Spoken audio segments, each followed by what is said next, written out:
আসসালামু আলাইকুম। শূন্য থেকে গ্রামার শিখি এই কোর্সের আজকে দশম ক্লাসে আপনাদের সবাইকে স্বাগতম। আজকে আমরা ভার্বের দ্বিতীয় পার্টটি নিয়ে আলোচনা করব।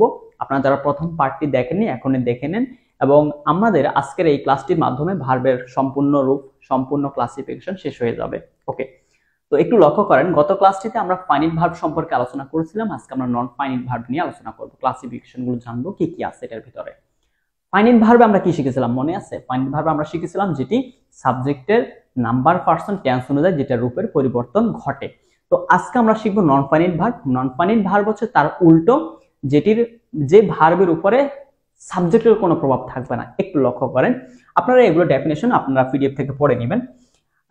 আচ্ছা, এক্সাম্পল দেওয়ার আগে আপনাকে একটু বলে দিই, আমাদের নন ফাইনিট ভার্বের তিনটা প্রকার রয়েছে: ইনফাইনিটিভ, জেরান্ড, পার্টিসিপল। আমাদের মোট কতটি প্রকার নন ফাইনিট ভার্বে? তিনটি প্রকার। ওকে, তো আমি যদি বলি আই ওয়ান্ট টু ইট, লক্ষ্য করেন I want to it, want হচ্ছে মেইন ভার্ব আর টু ইট এটা হচ্ছে কি আমাদের নন ফাইনিট ভার্ব। মনে রাখবেন নন ফাইনিট ভার্ব তিনটা প্রকার হয়ে থাকে, আমরা একটু পরে দেখবো। এই যে টু ইট সেটা হচ্ছে আমাদের ইনফাইনিটিভের ভিতরে পড়ে।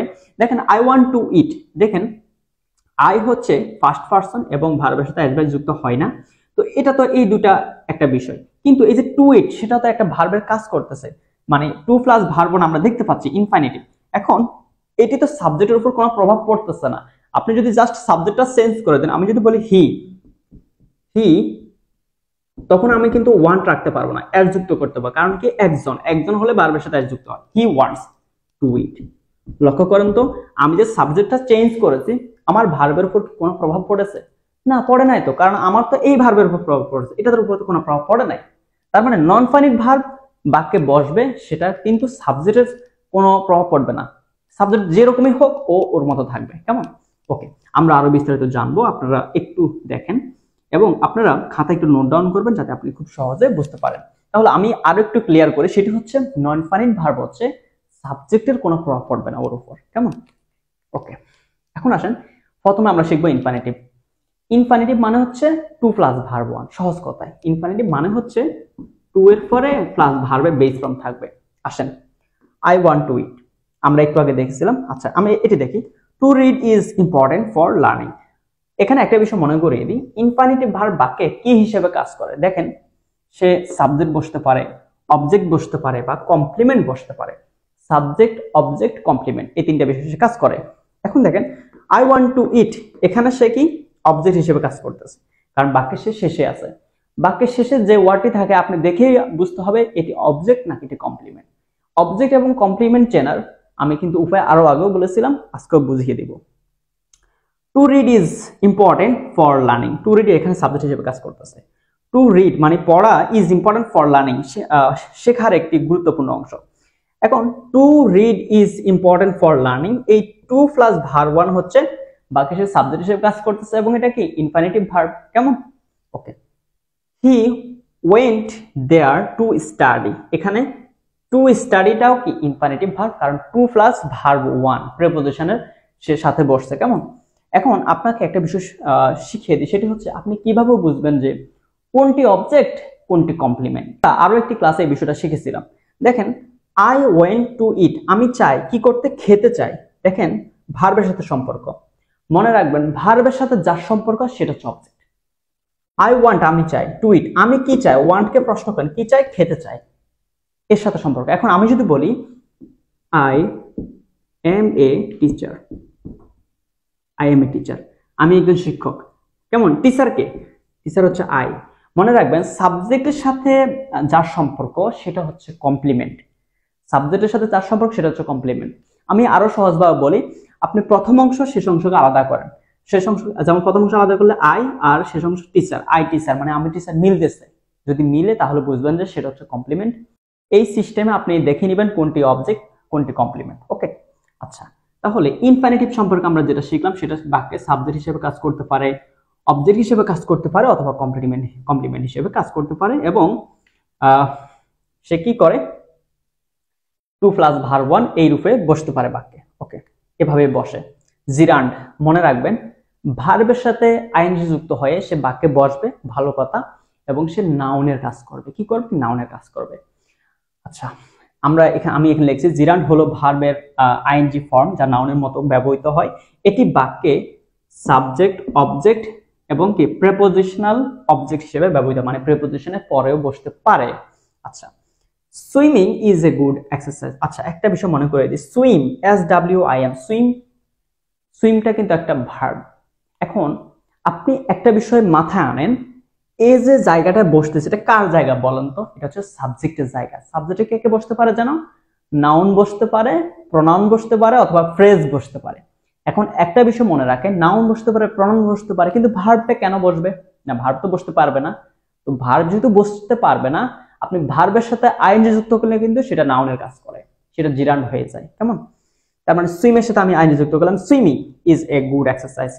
এটা হচ্ছে এখানে সুইমিংটা হচ্ছে জিরান্ড এবং সে নাউনে কাজ করতেছে এবং সাবজেক্ট হিসেবে এই বাক্যে কাজ করতেছে। কেমন? এরপরে লক্ষ্য করেন, she enjoys reading books. Reading books, কেমন? এই রিডটা হচ্ছে কি এখানে জিরান্ড। কেন? সে রিড ভার্বের সাথে আইএনজি যুক্ত করছে এবং সেটা এখানে নাউনের কাজ করতেছে। They are interested in learning new languages. এই লার্নিংটা হচ্ছে এখানে প্রিপোজিশনের অবজেক্ট হিসেবে কাজ করতেছে। দেখেন এর আগে প্রিপোজিশন আছে, মনে রাখবেন প্রিপোজিশনের পর যদি কোনো ভার্ব আসে সেটার সাথে আইএনজি যুক্ত হয়, শুধুমাত্র টু ভার্ব ছাড়া। কেমন? এটার অনেক কিছু ডেফিনেশন আছে, আমরা আরো আপনি যখন আরো ক্লাস করবেন তখন আরো ভালোভাবে বুঝতে পারবেন। তো আমি যেটা এখন ক্লিয়ার করবো সেটা হচ্ছে জিরান্ড কি ভার্বের সাথে আইএনজি যুক্ত হয়ে বাক্যে বসে এবং সেটা নাউনের কাজ করে। সে সাবজেক্ট বসতে পারে, অবজেক্ট হিসেবে বসতে পারে এবং সে প্রিপোজিশনের পরে অবজেক্ট হিসেবে বসতে পারে। আমরা দেখলাম সুইম ভার্বের সাথে আইএনজি যুক্ত হয়ে সে জিরান্ড হয়েছে এবং সেই বাক্যে নাউনের কাজ করতেছে এবং subject say is a good exercise. She enjoys reading a book, read ভার্বের সাথে আইএনজি যুক্ত হয়ে সেটা জিরান্ড হয়েছে এবং সেটা এখানে নাউনের কাজ করতেছে।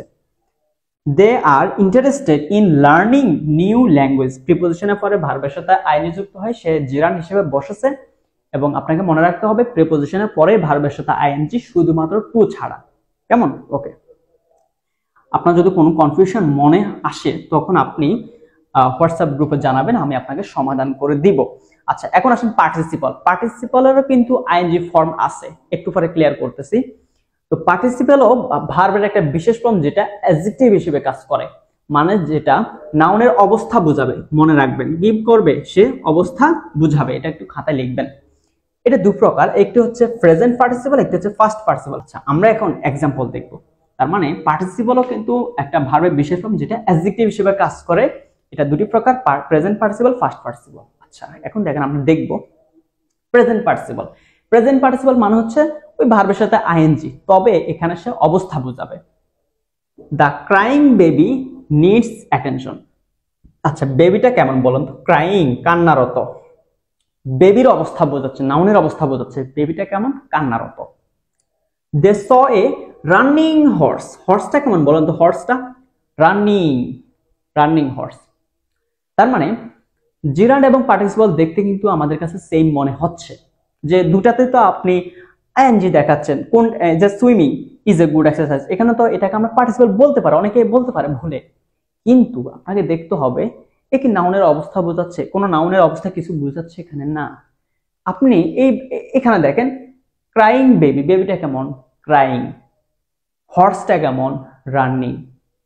মানে সেটা অবস্থা বোঝাচ্ছে, কেমন, অ্যাডজেক্টিভের কাজ করতেছে, আর ওখানে নাউনের কাজ করতেছে। ক্লিয়ার? আচ্ছা, তার মানে পার্টিসিপল আমরা দু প্রকার জানি, একটা হচ্ছে প্রেজেন্ট আর একটা ফার্স্ট। প্রেজেন্ট পার্টিসিপল মানে হচ্ছে ভার্বের সাথে আইএনজি, তবে সেটা নাউনের অবস্থা বোঝাবে। এরপরে আসেন ফার্স্ট পার্টিসিপল, এখানে ভার্ব থ্রি হবে। কেমন? আমার একটু মিস্টেক হয়েছে, verb three. The broken window needs repair. আচ্ছা দেখেন তো, ব্রোকেন, ব্রেক মেইন ভার্ব থেকে ব্রোকেন হয়েছে, break, broken, 3 number form, first participle form. She has written letter, write, wrote, written, 3 number form.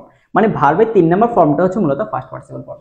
তার মানে পার্টিসিপল সম্পর্কে আমরা একটা বিষয় ক্লিয়ার হয়ে গেলাম, সে বাক্যে ভার্বের সাথে আইএনজি যুক্ত হতে পারে অথবা 3 নম্বর ফর্ম হিসেবে বসতে পারে এবং সে বাক্যে অবস্থা বোঝাবে, নাউনের অবস্থা বোঝাবে। তো জিরান্ড এবং পার্টিসিপলের ভিতরে যে মেইন পার্থক্য সেটি হচ্ছে জিরান্ড হচ্ছে বাক্যে নাউনের কাজ করবে, সে সাবজেক্ট, অবজেক্ট অথবা প্রিপোজিশনের পরে বসতে পারে। পার্টিসিপল ঠিক প্রায় একই রকম ভার্বের সাথে আইএনজি যুক্ত হতে পারে, তবে সেটা নাউনের অবস্থা বোঝাবে। যেমন ক্রাইং বেবি, বেবিটা কেমন ক্রাইং, হর্সটা কেমন রানিং, কেমন। আর ফার্স্ট পার্টিসিপল ফর্মটা আপনার মোটামুটি চিনে গেছেন, এটা খুবই সহজ, কারণ এর সাথে মানে মিলে অন্য ফর্ম নেই। ওকে, তো আজকের ক্লাসটি এই পর্যন্তই থাকুক। আপনারা যারা পিডিএফ পড়বেন অবশ্যই এখানে 3 দিয়ে দিবেন, মনে রাখবেন এটি হচ্ছে ভার্ব 3 হবে, এটা মিস্টেক হয়েছে। নেক্সট ক্লাসটি দেখার আমন্ত্রণ রইল। আপনাদের কোনো কনফিউশন থাকলে আপনারা অবশ্যই সেটি হোয়াটসঅ্যাপ গ্রুপে জানাবেন। ধন্যবাদ সবাইকে। আসসালামু আলাইকুম ওয়া রাহমাতুল্লাহ।